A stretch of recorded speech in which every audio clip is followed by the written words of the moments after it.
Milik bambu Bapak.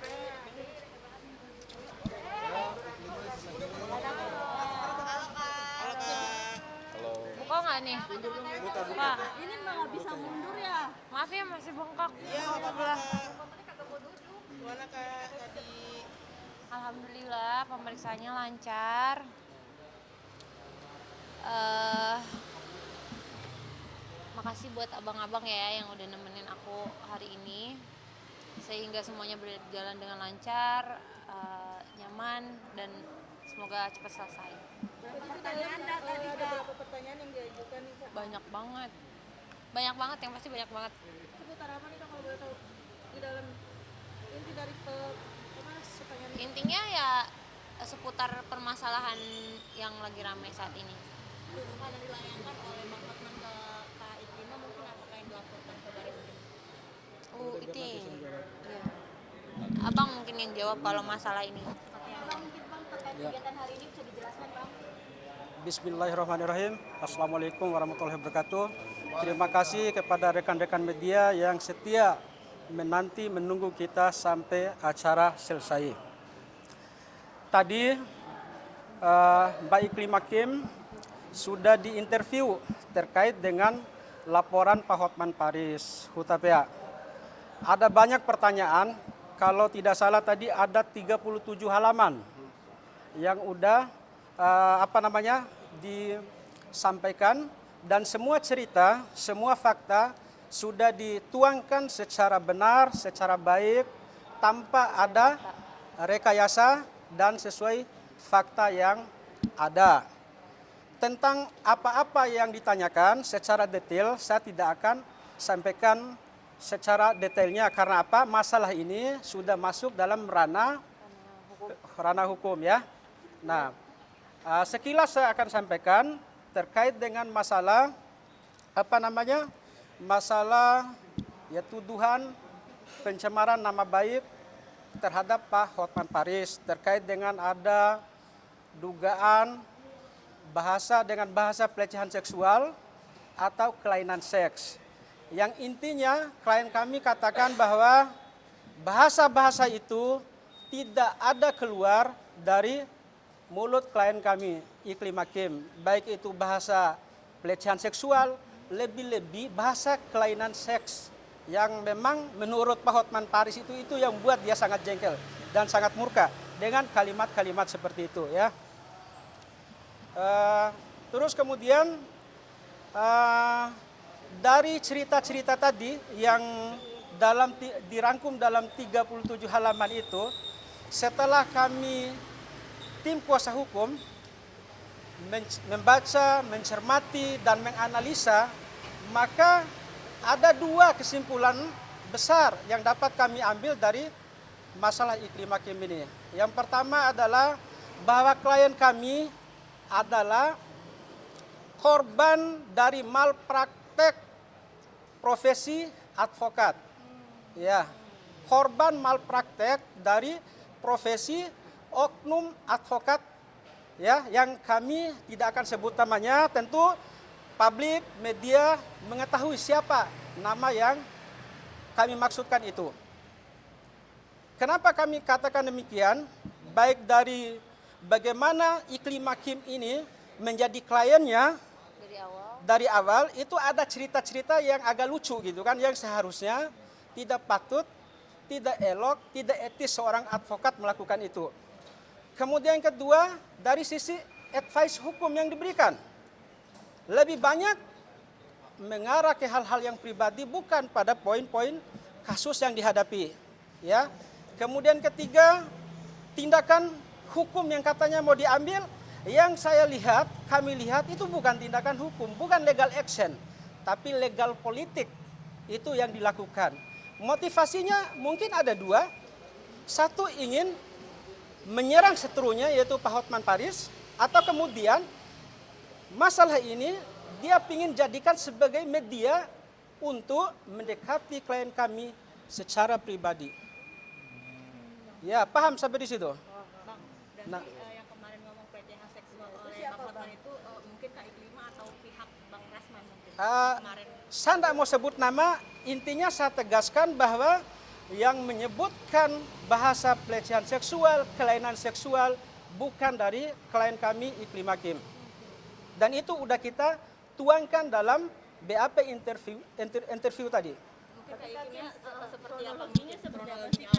Kronologisnya sudah saya sampaikan semua di dalam. Jadi ini kan sudah ke ranah hukum.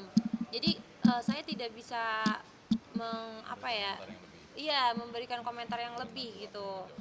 Biarkan nanti waktu yang menjawab deh. Tapi dugaan pelecehan seksual tersebut sebenarnya ada nggak sih Kak yang dilakukan oleh Hotman Paris itu?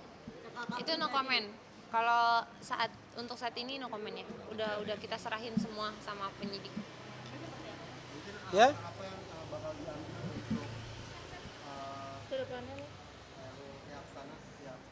Sejauh ini masih mengikuti. Untuk sementara kita fokus gitu kan untuk menyelesaikan masalah ini ya. Kita tidak mau melebar kemana-mana dulu karena masalah yang serius kami hadapi adalah masalah bahwa Iklim Hakim dijadikan korban dalam masalah ini. Masalah stru dengan dengan lawannya, ataukah masalah bahwa masalah yang memang sempat viral itu beliau ingin mendapatkan simpati Iklim Hakim supaya bisa mendekati lebih serius secara pribadi ya.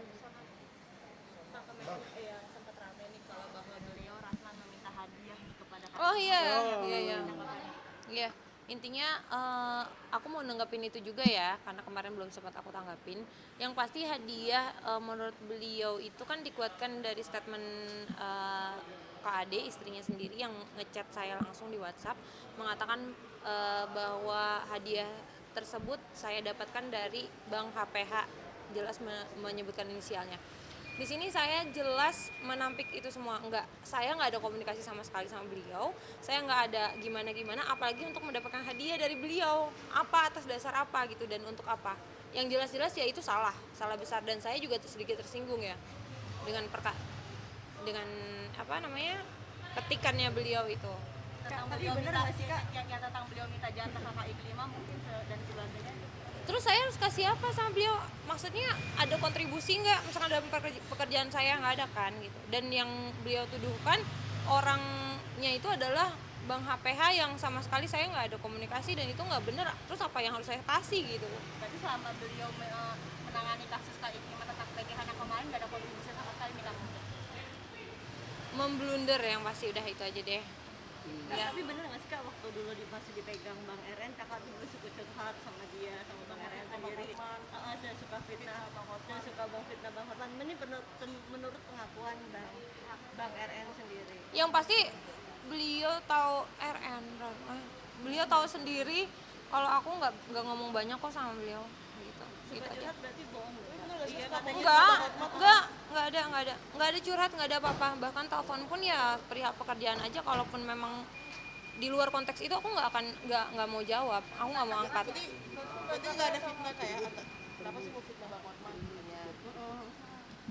Tidak ada. Katanya saya suka curhat. Oh, tidak ada ya. Berarti nanti Tidak dalam ada. waktu ke depan akan meminta maaf nggak sih ke Bang Hotman Paris untuk ke Bang Hotman mungkin minta Oh, maaf kita atau ikutin aja proses hukumnya ya. Untuk sementara ya, Iya. sambil kita menunggu melihat situasi, baru kemudian kita akan ambil langkah-langkah terbaik iya, buat betul. Iklim Hakim itu sendiri ya. Ya, setelah ini Iya. ya, setelah ini tentu ya dari pihak, kan ini kan ada 2 terlapor, klien kami kan terlapor 2 ya. Nah, dipanggil untuk intervensi, tentu ke depannya ya terlapor 1 ya mungkin dipanggil oleh pihak penyidik ya untuk diinterview juga gitu kan. Nah, harapan kami ini sebagai kuasa hukum ya, kepada siapapun gitu kan yang terlibat langsung, yang mendalangi, yang menjadikan klien kami ini sebagai korban malpraktek dalam menjalankan profesinya, maka monggo pertanggungjawabkanlah secara hukum gitu kan. Ya, jadi jangan melempar bola kemana-mana gitu loh, seolah-olah ini bukan saya kan. Ya, intinya Fakta gini deh, Bang. semua udah kita sajikan di Iya, hadapan betul. penyidik. Intinya gini ya, saya sebagai seorang awam yang datang ke ahli lalu diarahkan gitu loh. Kalaupun di sini ahli tidak mengarahkan ya tidak akan ada gitu aja ya. Udah ya. Akan lapor ke Pak RN ke pihak kepolisian atas nama. Udah ya. Cukup ya. Makasih banyak. Sekarang lebih baik. Sekarang lebih baik. Sekarang lebih baik. Sekarang lebih baik. Doain aja teman-teman yang Iya. terbaik ya. Pekerjaan sendiri gimana? Menghadapinya gimana sih Kak? Menghadapi kakak persoalan ini menghadapinya seperti itu sih Kak. Sekarang udah lebih santai sih. Mengganggu ada iya mengganggu, yang pasti mengganggu. Tapi lebih santai, lebih rileks ngadepinnya. Ya udah, jalanin aja. Kasih jalan dong, kasih jalan dong, kasih jalan. Kliennya Bang Rasul ada ancaman dari beliau nggak sih Kak? Mungkin ada ancaman dari Udah ya. kan yang beredar dia kan yang beredar Udah dulu next. ya bayarannya penampilan sekarang lagi Oke kan. Bang Rasman jadi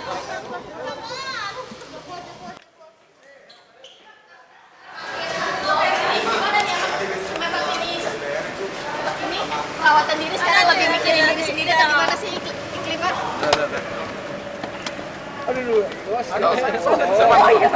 Oke Bang Benet.